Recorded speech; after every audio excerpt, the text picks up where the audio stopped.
Shalom. Responnya gimana? Shalom. Luar biasa. Sekali lagi shalom. Luar biasa. Lebih tegas lagi shalom. Luar biasa, luar biasa, luar biasa. Victorious family. Victorious family. Victorious family. Amin, amin, amin. Itulah iman percaya saya dalam mengiringi dan menjadikan Yesus Tuhan dan Juru Selamat. Karena Dia inginkan Anda dan saya sejak anak saya jadikan Dia Tuhan dan Juru Selamat kehidupan saya. Yang dimaksud Paulus 2 Korintus 5 ayat 17. Jika Kristus hidup dalam kehidupan saya, maka kita sebagai ciptaan yang baru. Dia ingin ciptakan hidup saudara saya yang tidak berkenan, tidak layak, tidak pantas, yang digambarkan Roma 3 ayat 23. Tidak seorang pun kedapat benar, semua telah berbuat kesalahan, kejahatan dan dosa, sehingga kemuliaan Allah hilang dalam kehidupan saya. Itu hanya mengingatkan saudara saya, tapi Anda dan saya tidak masuk dalam kategori ayat itu sendiri. Itulah hidup saudara saya yang lama. Itulah hidup saudara saya dahulu sebelum menjadikan Yesus Tuhan dan Juru Selamat. Dan kalau kita tetap hidup dalam Roma 3 ayat 23, konsekuensinya Roma 6 ayat 23 menjadi bagian kehidupan saya. Upah dosa adalah maut, dan Tuhan tidak inginkan anak saya untuk menuju kepada kebinasan yang kekal. Karena Dia datang memang bukan untuk siapa-siapa. Dia datang untuk manusia, siapapun dia, dengan latar belakang apapun juga saudara saya. Tapi bagi anak saya meresponi kedatangan Tuhan dan jadikan Dia Tuhan dan Juru Selamat kehidupan saudara saya, maka di situ adalah titik balik hidup saudara saya yang lama, yang tidak berkenan, tidak layak, tidak pantas. Hidup keraguan, kekhawatiran, ketakutan, sakit, penyakit, keterpurukan, kebangkrutan, kemiskinan, dan kematian. Dia tidak inginkan karena Dia tidak pernah rancangkan rencana itu dalam kehidupan saya. Alkitab berkata itu sudah berlalu, yang diklasifikasikan dalam Galatia pasal 6. Galatia pasal 5 ayat 19-21, firman Tuhan katakan, inilah hidup saudara saya yang lama. Perlu kita tahu terlebih dahulu kriterianya, yaitu buah-buah kehidupan, buah-buah kedagingan saudara saya dahulu, yang Anda dan saya tadinya akan kemana? Firman Tuhan kata, buah perbuatan daging telah nyata itu percabulan, kecemaran, hawa nafsu, penyembahan berhala, penyembahan berhala, sihir, perseteruan, perselisihan, iri hati, amarah, kepentingan diri sendiri, percederaan, roh pemecah. Dan ayat 21, firman Tuhan berkata, kedengkian, kemabukan, pesta pora, dan sebagainya. Terhadap semuanya itu kuperingatkan, kata Paulus waktu dia masih menjadi Saulus saat itu. Kuperingatkan kamu seperti yang telah kubuat dahulu, bahwa barang siapa melakukan hal-hal demikian, ia tidak dapat bagian dalam apa? Kerajaan Allah. Kalau tidak dapat bagian kerajaan Allah, bagian manakah saudara saya dahulu sebelum jadikan Yesus Tuhan dan Juru Selamat? Kita lihat kembali Wahyu 1 ayat 8. Inilah hidup saudara saya dahulu juga. Orang-orang penakut, Wahyu 1 ayat 8. Orang-orang penakut, orang-orang tidak percaya, orang-orang keji, orang-orang pembunuh, orang-orang sundal, tukang-tukang sihir, penyembah berhala, dan semua pendusta. Mereka akan dapat bagian mereka dalam lautan api yang menyala-nyala. Dan itulah kematian yang kedua. Kita hanya perlu mengetahui. Tapi Anda dan saya yakini, imani, percaya dalam Kristus Yesus, kita tidak akan masuk dalam bagian dan dalam bilangan ini yang dimaksud oleh Wahyu 1 ayat 8 dan Matius Galatia 5 ayat 19-21. Anda dan saya tidak, tapi hanya sekedar pengetahuan untuk mengingatkan supaya kita tidak berbalik kembali untuk hidup yang diinginkan oleh si iblis itu. Pencuri datang hanya untuk mencuri, membunuh, dan membinasakan. Yohanes 10 ayat 10. Tapi yang baru sudah datang. Apakah yang baru yang Anda dan saya harus aplikasikan dalam kehidupan kita hari lepas hari? Galatia 5 ayat 22-23. Galatia 5 ayat 22-23. Dan ini yang harus Anda dan saya mewarnai dalam kehidupan kita hari lepas hari. Hidup penuh kasih, sukacita, damai sejahtera, kemurahan, kebaikan, ketaatan, kesetiaan, kesabaran, kelembutan, dan penguasaan diri. Tidak ada hukum apapun yang menentang hal-hal demikian. Tidak ada hukum apapun yang menentang hal-hal demikian. Itu yang harus membuat Anda dan saya, yang dikatakan Yohanes 3 ayat 30, kita makin berkurang-kurang, tapi Dia yang bertambah-tambah. Yesus yang bertambah-tambah. Melalui apakah? Menggambarkan Yesus bertambah-tambah melalui sikap kehidupan, melalui buah pertobatan saudara saya yang akan saya wujudkan dalam kehidupan kita hari lepas hari, merupakan gambaran Anda dan saya. Sebab itulah esensi kekristenan yang sesungguhnya. Standar bukan karena dia pendeta, bukan karena saya sebagai penginjil, sebagai pembalas sidang, sebagai pelayan Tuhan. Itu adalah jabatan surat saya waktu kita ada di dunia ini. Tapi yang harus anak saya bertanggung jawabkan, dan itu yang harus bertambah-tambah, yaitu hidup surat saya yang digambarkan Galatia 5 ayat 22-23. Itu harus mewarnai, dan standar kekristenan surat saya dilihat ukurannya di situ. Seberapa tinggi, seberapa dalam, dan buat grafik kita masing-masing. Hari lepas hari, hidup surat saya harus ada kasih, sukacita, damai, sejahtera, kemurahan, kebaikan, ketaatan, kesabaran, kelembutan, dan penguasaan diri. Tidak ada hukum apapun yang menentang hal demikian. Itu yang harus mewarnai sepanjang kehidupan selesai sampai kita berjumpa muka dengan Dia. Itu hal yang baru, dan konsekuensi yang baru itu telah menjadi bagian dalam perjalanan kehidupan selesai. Firman Tuhan katakan, Wahyu 20 ayat 6, Wahyu 20 ayat 6, berbahagialah, Wahyu 20 ayat 6, berbahagialah dan kuduslah jemaat GBRM yang ada di Hotel Ciputra saat itu. Jemaat rahmati mandalan listrik. Kenapa anak saya berbahagia dan kuduslah? Karena firman Tuhan kata, yang mendapat bagian dalam kebangkitan pertama, kematian yang kedua tidak berkuasa lagi atas jemaat GBRM yang ada di Hotel Ciputra, yang tentu berjalan dalam kehendak dan rencana Tuhan. Tetapi anak dan saya akan menjadi imam-imam Allah dan Kristus, dan saudara dan saya akan memerintah bersama dengan Dia dalam pemerintahan 1000 tahun lamanya. Dan 1000 tahun kita berpikir, wah kapan itu? Begitu lama, begitu panjang adanya. Yesus sendiri berkata, Alkitab berkata, 2 Petrus 3 ayat 8. Satu harinya Tuhan adalah 1000 tahunnya saudara saya. Perlu dicatat, diingatkan, disadarkan, dan informasikan, beritakan. Dan 1000 tahunnya saudara saya adalah satu harinya Tuhan.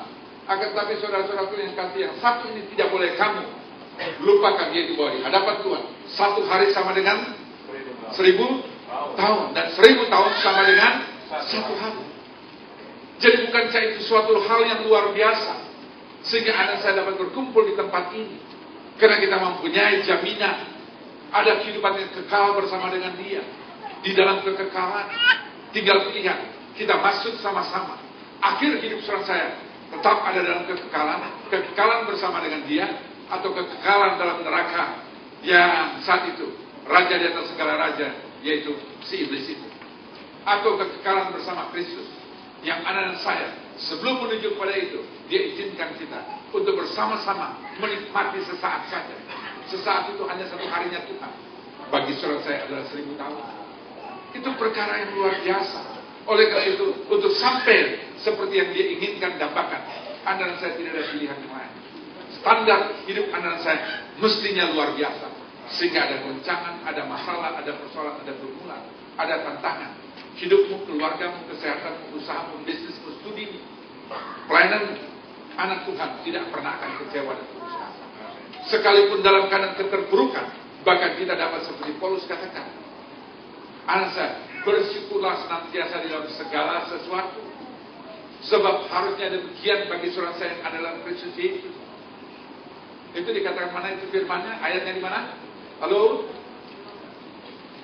1 Tesalonika 5 ayat 18. Ayat 16 Alkitab berkata, bersukacitalah senang biasa. Ayat 17, tetaplah berdoa. Ayat 18, bersyukurlah senantiasa.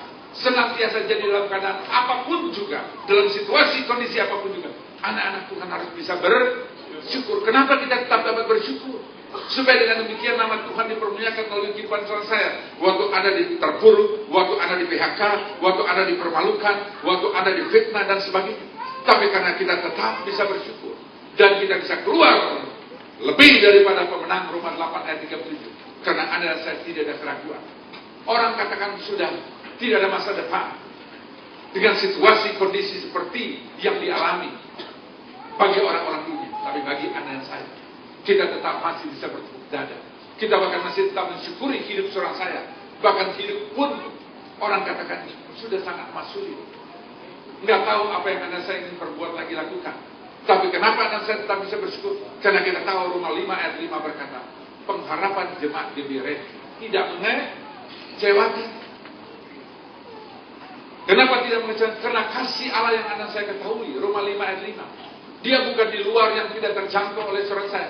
Kasih yang Allah ada saya ketahui di dalam Kristus yang dinyatakan dalam Yohanes 3 ayat 16. Firman Tuhan kata kasih itu sudah ada di dalam hati saudara saya, dicurahkan di dalam hati saudara saya oleh Roh Kudus yang juga sudah dikaruniakan.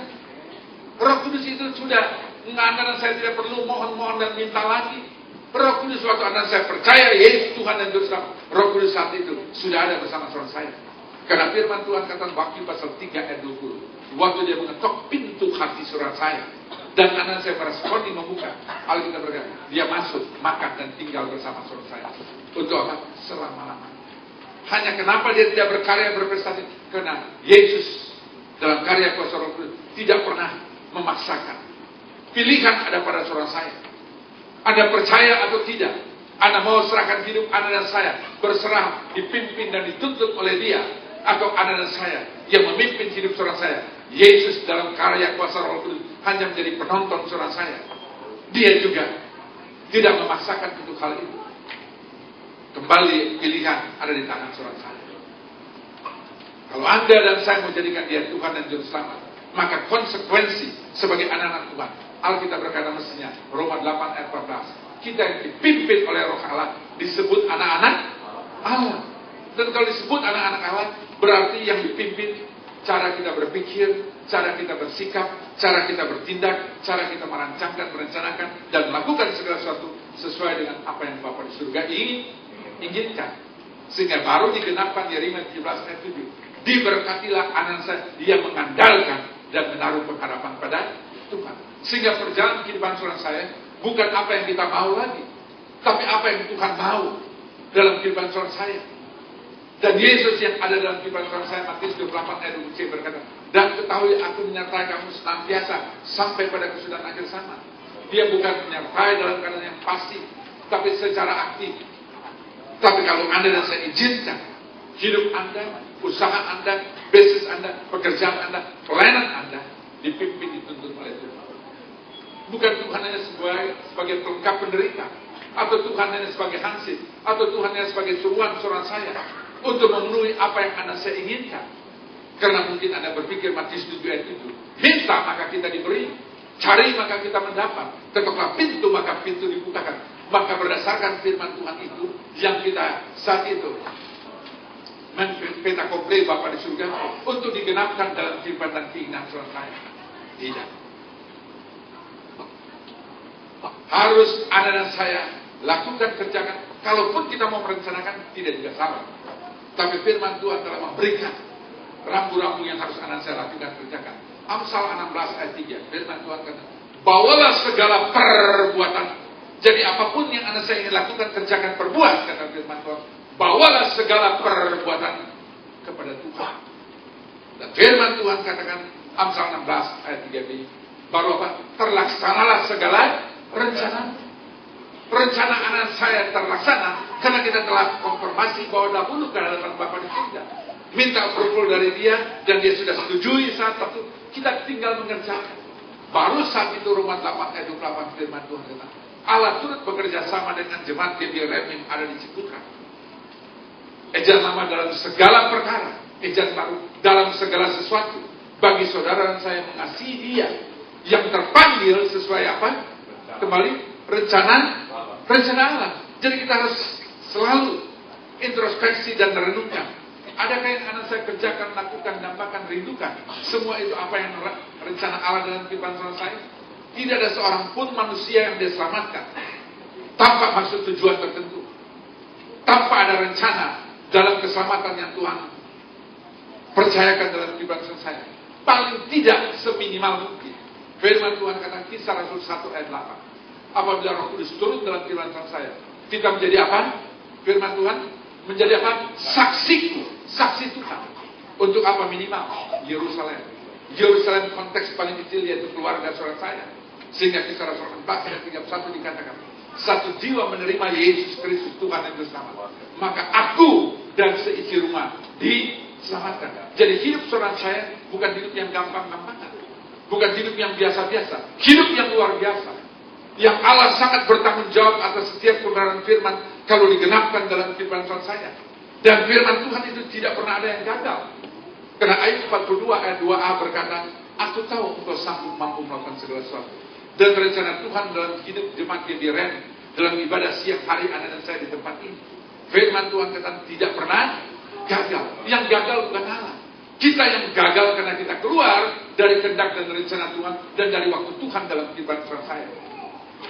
Kalau Anda saya mengikuti saja apa yang diinginkan, namakan sebenarnya santai. Nggak libet-libet benar. Dan tidak ada masalah persoalan apapun yang di luar batas kemampuan saudara saya. Kalau saya kembali merenungkan dan berpikir, dalam pengembaraan saya berjalan 22 tahun. Satu, mana mungkin secara logika, secara pengetahuan rohani, Anda masih jauh lebih baik dari saya. Saya standar waktu Tuhan selamatkan bukan sekedar nol. Minus, Tuhan selamatkan saudara saya. Anda masih jauh lebih baik. Saya diambil bukan hanya sekedar di lumpur, bukan di selokan, tapi yang selalu saya katakan, Tuhan mengambil saya dengan tangan yang penuh kemuliaan. Tuhan mau menggulung tangan saat itu dan mengambil saya dicari ada di mana tempat yang paling buruk dalam kehidupan itu di mana tuh? Ya maaf kata dari manusia berakhirnya kemana? Kotoran yang dibuang. Yaitulah kalau saya bisa kutip bahasa yang kurang enak didengar. Yaitulah tempat saya dahulu di Spiteg. Tuhan mendapatkan dan mengambil saya di situ dan dia tawarkan, maukah Anda yang mau diselamatkan? Dia memanggil saat itu nama lengkap saya dahulu, yaitu Konrad Thomas Alva Edison Suzuki. Wah, terlalu panjang kan? Abraham waktu itu sudah saya jadikan di Tuhan itu Selatan. Dia bertanya saat itu, Konrad Thomas Alva Edison Suzuki, maukah engkau diselamatkan? Kalau saya katakan tidak, Tuhan nggak langsung buang begitu saja. Dia lepaskan lagi dengan baik. Sampai waktu saya rela untuk diselamatkan. Dan Tuhan itu panjang sabar, setia. Sampai pada waktunya. Dan saya katakan saya mau diselamatkan saat itu. Dan saya menampakkan Abraham itu. Abraham Konrad yang mudah saja. Kalau nggak terlalu jelimet panggil-panggil. Saya sendiri, anak-anak saya sendiri nggak tahu, Pak panjang banget namanya. Ya itulah orang-orang tua zaman dulu. Dan waktu sudah diselamatkan, dia tidak berkata dan berpikir, ini saya yang tidak punya arti nilai apapun. Kenapa dia mau? Karena Anda dan saya di hadapan mata Bapa di surga sangat berharga. Tangan yang penuh kemuliaan saat itu, berkali-kali dia menawarkan, sampai waktu saat itu saya merelakan diri, menyerahkan hidup saya kepada Tuhan. Dan saat itu, dia mengubahkan hidupnya. Yang lama berlalu dan yang baru sudah datang. Sehingga Galatia 2 ayat 20 berkata, namun aku hidup saat ini, tapi hidup yang kuhidupi saat ini bukan aku lagi, tapi Kristus yang hidup dalam hidupku ini. Karena Kristus yang hidup dalam hidupku saat ini, Kristus yang hidup saat ini dalam hidupku saat ini, maka firman Tuhan, namun aku hidup tapi bukan aku lagi, tapi Kristus yang hidup. Dan hidup yang kuhidupi saat ini dalam daging saat ini. Hidup oleh kenapa? Iman. Bukan karena kebodohan, bukan karena keraguan, bukan karena ketakutan, bukan karena kebencian, bukan karena dendam, bukan karena sombongan, bukan karena harta, bukan karena apapun juga. Karena iman kepada anak Allah yang telah diberikan bagi saudara saya. Jadi Allah yang dipersembahkan di dalam anaknya reinkarnasi menjadi manusia yang kita kenal dalam Kristus Yesus. Memang diperuntukkan tidak lain tidak bukan untuk saudara saya. Diberikan untuk saudara saya. Cuma ada kalanya kita kurang menghargai. Karena keselamatan begitu mudah, Anda dan saya cukup percaya. Tidak ada harga apapun yang Anda dan saya bayar. Tapi konsekuensi kita menjadi anak-anak Tuhan, ada harga yang harus Anda dan saya bayar di dalam mengiringi dia. Itu yang dia butuhkan. Makin besar Anda dan saya membayar, maka kualitas yang Anda dan saya dapatkan tergantung harga yang Anda dan saya bayar di dalam mengiringi Tuhan. Tapi keselamatan, dia yang membayar dengan tubuhnya tercabik-cabik, darahnya tertumpah saat itu untuk mengenapkan firman Tuhan kata 1 Korintus 6 ayat 20. Dia menebus saudara saya secara tunai saat itu. Sehingga hidup anak saya jadi milik punya Tuhan. Maka konsekuensi anak saya jadi milik punya Tuhan. 1 Korintus 6 ayat 20C. Maka seluruh anggota tubuh saudara saya memuliakan dia. Pertanyaan, sudahkah anak saya memuliakan dia melalui hidup Anda? Apa Anda berpikir memuliakan hanya karena posisi jabatan, karena harta keuangan yang terutama? Anda saya memuliakan dia. Sudahkah menjadi hidup Anda dan saya menjadi kawan sekerja Tuhan. 1/3 ayat 9a. Untuk apa? Tadi Kisah Rasul 1 ayat 8. Yaitu menjadi saksiku, Yerusalem, yaitu keluarga. Enggak usah jauh-jauh dulu, Yudea, Samaria, bahkan sampai ujung dunia. Keluarga. Sudahkah melalui hidup Anda dapat membawa suami, istrimu, orang tuamu, anak-anakmu, sanak famili, keluargamu yang anak saya kasih, orang yang anak saya cintai, untuk membawa mereka dipersembahkan untuk hormat kemuliaan nama Tuhan? Itu yang menjadi pertanyaan dalam kehidupan sosial. Yang lain boleh saja, Tuhan tidak pernah larang. Anda mau punya harta sebanyak apapun juga, Tuhan juga tidak pernah larang. Karena memang Dia ingin memberkati saudara saya. Tapi pertanyaan, maukah hidup anak saya menjadi alat bagi kemuliaan nama Tuhan? Karena waktunya terlalu begitu singkat. Siapa lagi yang Dia mau pakai? Anda dan saya. Dan Tuhan mempunyai rencana yang luar biasa. Dan Anda dan saya jangan berkata, mana mungkin? Waktu saat itu Tuhan panggil saya Desember tahun 1988 saat itu pertobatan saya relatif singkat. Dan saat itu Tuhan izinkan saya masuk dalam pelayanan 1991, 92 saat itu saya mengadakan sidang jemaat Tuhan 15 Maret sampai hari ini. Semua itu hanya karena kasih anugerah berkat. Paulus katakan 1 Korintus 15 ayat 10. Aku ada sebenarnya aku ada hanya karena kasih karunia Tuhan. 1 Korintus 15 ayat 10c. Tapi kasih karunia yang Tuhan berikan, saya tidak mau sia-siakan. Seperti saat itu Paulus katakan, dia tidak sia-sia, dia kerjakan lebih daripada yang lain. Padahal dalam kebodohan saya, dalam ketidakmengertian saya, hanya saya belajar taat dan setia di dalam panggilan dan kehendak dalam rencana Tuhan. Tapi firman Tuhan kata 1 Korintus 1 ayat 27. 1 Korintus 1 ayat 27. Bagi dunia itu hal yang bodoh, tapi dapat mempermalukannya apa? Tapi apa yang bodoh bagi dunia dipilih Allah untuk memalukan orang-orang yang berhikmat. Dan apa yang lemah bagi dunia dipilih Allah untuk memalukan orang-orang yang kuat. Dan saya hanya berjalan dalam panggilan kehendak, dalam ketidakmengertian, dalam sangat keterbatasan, sambil terus tentu juga belajar. Secara formal saya mengikuti pendidikan saat itu. Dalam pelayanan terus bertambah, nggak ada pilihan yang lain, secara otodidak dan terus belajar tidak pernah berhenti sampai berjumpa muka dengan Tuhan. Yaitu apa? Belajar menjadi pelaku firman. Itu yang diinginkan. Sebab firman Tuhan kata Matius 7 ayat 21a, bukan Anda dan saya berseru-seru dan berkata-kata Tuhan, Tuhan. Matius 7 ayat 21b kita berkata, Tuhan, dia akan melihat dan masuk kerajaan surga. Tapi Matius 7 ayat 21c firman Tuhan kata, bagi Anda dan saya yang menjadi apa? Pelaku firman Tuhan. Mungkin kita berargumentasi, atau saya saja berargumentasi. Tuhan, Matius 7 ayat 22, Tuhan, bukankah aku telah bernubuat? Nubuatan itu digenapkan. Tuhan, bukankah aku sudah menumpangkan tangan si sakit sembuh? Tuhan, bukankah aku sudah mengadakan banyak tanda mujizat? Tuhan, bukankah aku sudah mengusir setan? Tuhan, bukankah aku sudah melayani? Tuhan, bukankah aku sudah ini, itu, dan sebagainya? Argumentasi anak saya. Tapi Tuhan menjawab Matius 7 ayat 23. Pada saat itu, aku akan berkata terus terang, bukan untuk saudara dan saya, tapi bagi orang luar di sana. Aku akan berkata terus terang, kata firman Tuhan, kepada mereka yang di luar sana. Aku tidak pernah mengenal mereka yang di luar sana. Jauhlah daripada aku, kamu semua para pembuat kejahatan. Kapan kita buat kejahatan? Buat kita hanya sekedar mengaminkan firman Tuhan, tapi tidak belajar melakukan firman Tuhan. Itu dengan sesungguhnya saat itu kejahatan di hadapan mata Bapa di surga.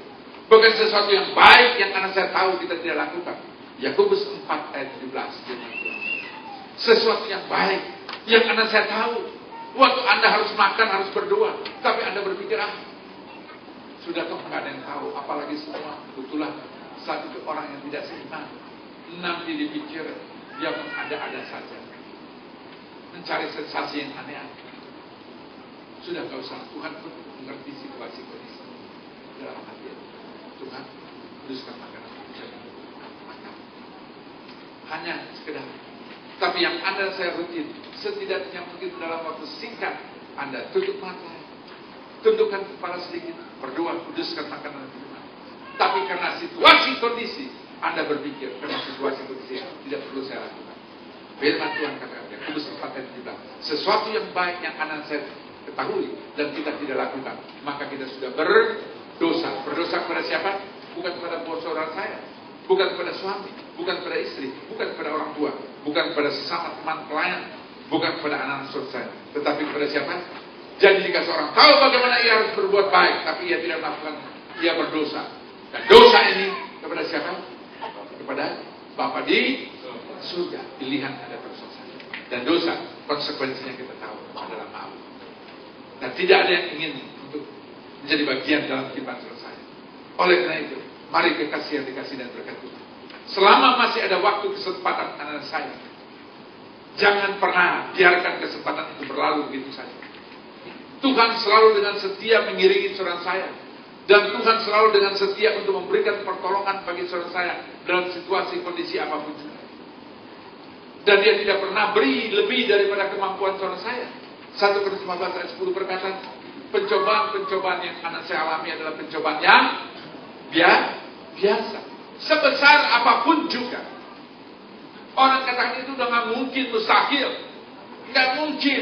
Kita belum pernah ada pengalaman seperti saat ini.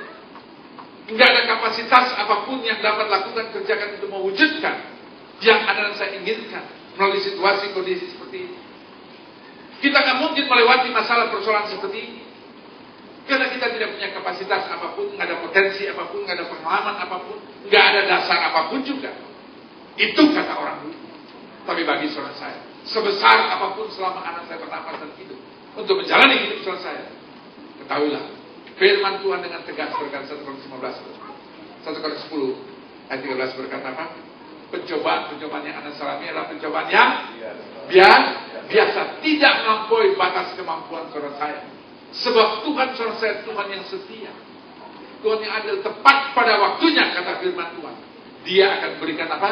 Jalan keluar. Tetap ada solusi bagi saudara saya, supaya anak saya cakap mampu menanggungnya di dalam Kristus. Digenapkan Filipi 4 ayat 13. Segala perkara dapat kutanggung jemaat GBRN di dalam Kristus Yesus. Dia memberikan kekuatan bagi saudara saya. Dan itu yang saya aminkan dan saya jalankan dari hari lepas hari sampai detik hari ini. Dan Tuhan tidak pernah gagal. Waktu saya Tuhan panggil selamatkan, hidup saya sangat tidak berkenan, sangat tidak layak, sangat tidak pantas. Apalagi berdiri di mimbar, gak pernah terbayang saat itu. Tapi itulah Tuhan saudara saya. Dia mencari dan sampai hari ini terus mencari orang-orang. Dan anak saya harus meresponi seperti yang saya kata. Yesaya 6 ayat 8. Inilah aku, utuslah aku. Dan Tuhan setia dalam perkara kecil, dia akan berikan perkara yang lebih besar. Dan waktu saya jadikan Yesus Tuhan, saya kata, Tuhan, baik saya mengiringi Engkau dalam ketidakmengertian saya. Dan saya berdoa juga Tuhan untuk keluargaku. Tuhan juga sudah menyelamatkan saya. Tuhan juga menyelamatkan keluarga. Dan saya diselamatkan ayah dari 8 orang anak satu. Belum ada satu yang kawin 8 anak saya. Dan hidupnya buah tidak jauh jatuh dari pohon-pohon yang rusak, tentu buahnya otomatis apa? Rusak. Itulah hidup kuda. Tapi bagi Allah tidak ada perkara. Satu lepas satu, akhirnya mereka menjadikan Yesus Tuhan dan Juru Selamat. Dan saya tidak pernah satu anak pun saya katakan, kamu harus menjadi hamba Tuhan. Mereka mentertawakan saya saat itu. Yang betul saja. Percaya Tuhan sih percaya. Tapi jangan menyusahkan diri dong. Nanti kami bagaimana? Sempat itu pertanyaan. So anak-anak waktu itu umumnya masih studi di luar. Tapi saya adalah berjalan dalam ketidakmengertian, tapi saya belajar taat saja. Saya nggak bisa jawab apapun juga. Saya hanya senyum. Dan itulah biasa saya. Ya. Dan mereka udah ngerti. Dia udah nggak ada pilihan. Karena dulu saya sangat otoriter. Yang putih saya katakan hitam, maka itu harus menjadi hitam. Yang hitam saya katakan putih, mereka senyum. Nyatakan itu puji. Itulah latar belakang hidup saya. Saya pikir semua cukup dengan uang. Uang dapat mencukupkan segala-galanya. Itu prinsip kehidupan saya dahulu. Tapi saya bersyukur dengan Kristus Tuhan mengubahkan yang menjadi luar biasa. Anak-anak katakan bagaimana? Saya tidak jawab apapun, hanya senyum. Tapi dalam hati saya katakan, waktu akan membuktikan. Tuhan menjadi pembela. Benar, dia menjadi pembela selesai. Andalkan, percaya dia. Bersandar kepada dia, bergantung pada dia. Dan percaya sesungguhnya melalui sikap kehidupan perilaku selesai. Dan dari waktu lepas waktu, saya bisa melihat satu. Saya menjadi ayah dari 8 anak, tidak termasuk mantu-mantu. Mantu juga adalah anak, tapi saat ini opa dari 16 cucu. Cicitnya belum ada. Tapi imanku selalu dengan cicit. Saya bisa melihat dengan kacamata iman saya. Masih ada pergumulan, masih ada tantangan, masih ada cobaan. Tapi aku tetap ketawa atas tantangan masalah cobaan ujian ini. Karena Tuhan telah tetapkan kodratkan bagi seorang saya. Ini kodrat seorang saya. Ini yang dia tetapkan. Kita menjadi apa? Umat pemenang. Roma 8 ayat 37 berkata apa? Roma 8, kita keluar lebih daripada pemenang. Tapi dalam semuanya itu, jadi apapun yang ada dalam kehidupan seorang saya, semuanya itu kata firman Tuhan, kita lebih daripada orang-orang yang menang. Oleh dia yang mengasihi kita. Oleh dia yang mengasihi kita. Dia memberikan jaminan. Tinggal percaya atau tidak. Dan firman Tuhan kata Yohanes 14 ayat 12. Bagi kita yang percaya, dapat lakukan pekerjaan-pekerjaan yang Yesus lakukan kerjakan 2000 tahun yang lalu. Kita mungkin hanya identik yang buta melihat, yang tuli mendengar, yang bisu berkata-kata, yang lumpuh berjalan, yang mati dibangkitkan. Tapi Yesus berkata, bahkan lebih dari apa yang Yesus lakukan kerjakan pada 2000 tahun yang lalu. Bagi kita yang percaya, kita dapat lakukan. Karena apa? Kenapa kita bisa lakukan? Karena firman Tuhan katakan, Yohanes 14 ayat 12c, karena dia telah pergi kepada Bapa di surga dan dia tidak pernah tinggalkan anak saya seorang diri. Dia memberikan kuasa, otoritas, mandat bagi seorang saya. Sehingga Matius 18 ayat 18, apa yang anak-anak saya ikat di dunia ini, maka terikat juga di surga. Apa yang anak saya lepaskan, orang akan terlepas di surga. Dia telah berikan kunci kerajaan surga bagi seorang saya. Ada di tangan seorang saya. Dan kemenangan itu menjadi kodrat seorang saya. Anak saya menjadi umat-umat pemenang, bahkan lebih daripada pemenang. Karena kasih Kristus itu yang menyertai hidup saya. Jangan ragu untuk berpikir. Tapi kalau anak saya ragu, khawatir, bimbang, takut, Alkitab sudah mengatakan, ayat 3 ayat 25. 3 ayat 25, apa yang kamu takutkan akan apa? Menimpa saudara dan saya. Yang saudara saya cemaskan, itu yang akan mendatangi saudara saya. Mulai hari ini, kita tidak diberikan roh ketakutan 2 Timotius 1 ayat 7. Tapi kita diberikan roh kekuatan. Berdasarkan apa? Kasih dan ketertiban. Kembali saudara saya, percayakah anak saya akan firman Tuhan yang hidup ini? Karena firman Yohanes 1 ayat 1, Injil Yohanes 1 ayat 1, firman pada mulanya bersama-sama dengan Allah. Maka firman itu adalah Allah itu sendiri.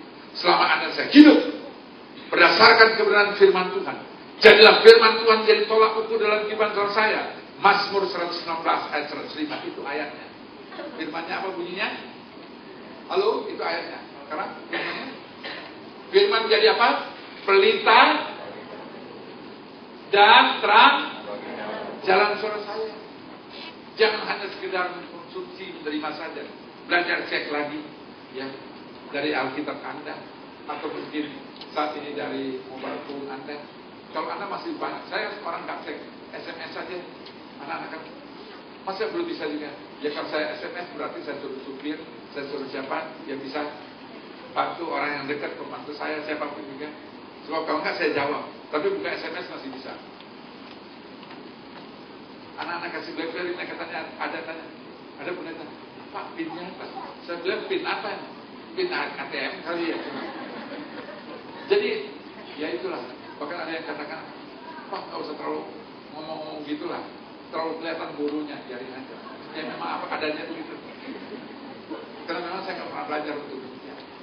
Saya terus sudah, biarlah. Ya itu tidak ada salahnya.